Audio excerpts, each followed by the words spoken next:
यदि किसी का ड्राइवर नंबर 1 है, यानी उनकी जो डेट ऑफ बर्थ है वो 1 है, 10 है, 19 है या 28 है, तो हम ये कहेंगे कि उनका ड्राइवर नंबर 1 है। और 1 नंबर को हम जानते हैं कि सन रूल करते हैं, तो क्या वो रूबी धारण कर सकते हैं? क्योंकि उनका ड्राइवर नंबर 1 है और जिनके स्वामी सन है, तो सन का रत्न हम रूबी जानते हैं। तो क्या हम रूबी धारण कर सकते हैं? यदि हमारे बर्थ चार्ट में सन हमारे 12th लॉर्ड बनते हैं, तो भी? तो यहाँ पर हमें ये ध्यान देना होगा कि सबसे पहले तो हम जिस भी टेक्निक के माध्यम से अपना चार्ट स्टडी कर रहे हैं, जैसे कि अब यहाँ पर हमने बोला न्यूमरोलॉजी के अकॉर्डिंग, तो न्यूमरोलॉजी के अकॉर्डिंग अगर हम चार्ट स्टडी करते हैं, तो न्यूमरोलॉजी के अकॉर्डिंग ही हमें उपाय करने होंगे। यानी यदि हमारी लाइफ में प्रॉब्लम्स आएँगी, तो हमें 1 नंबर के जो सपोर्टिंग नंबर हैं, यानी जो उनके साथ फेवरेबल नंबर हैं, उन नंबर्स को ज़्यादा से ज़्यादा अपने जीवन में अप्लाई करना होगा, लाना होगा किसी भी माध्यम से।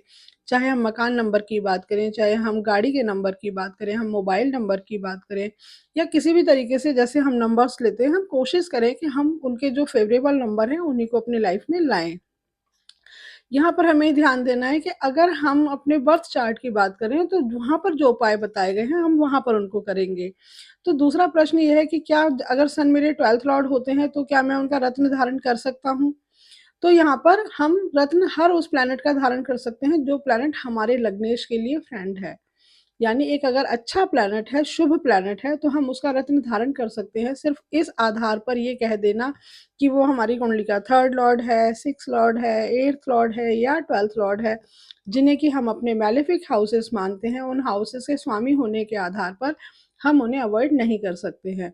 इसके अलावा हमें और भी लेवल पे उसे चेक करना होता है, अगर ज़्यादातर जगह वो हमारे लिए शुभ प्लैनेट होते हैं, तो हम उसका रत्न धारण कर सकते हैं। जैसे यहाँ पर हमने 12th लॉर्ड की बात की कि सन यदि हमारे 12th लॉर्ड है, तो वो हमारे लग्नेश के मित्र हैं या शत्रु हैं?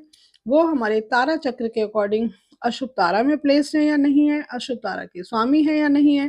क्योंकि हम जानते हैं कि तारा का डिसाइड जो है वो मून के आधार पर होता है, तो वहाँ हो सकता है अगर वो कुंडली में हमारे मैलेफिक प्लैनेट्स के साथ कनेक्ट नहीं है, उनके साथ युति में नहीं है, तो हाँ, हम उनका रत्न धारण कर सकते हैं।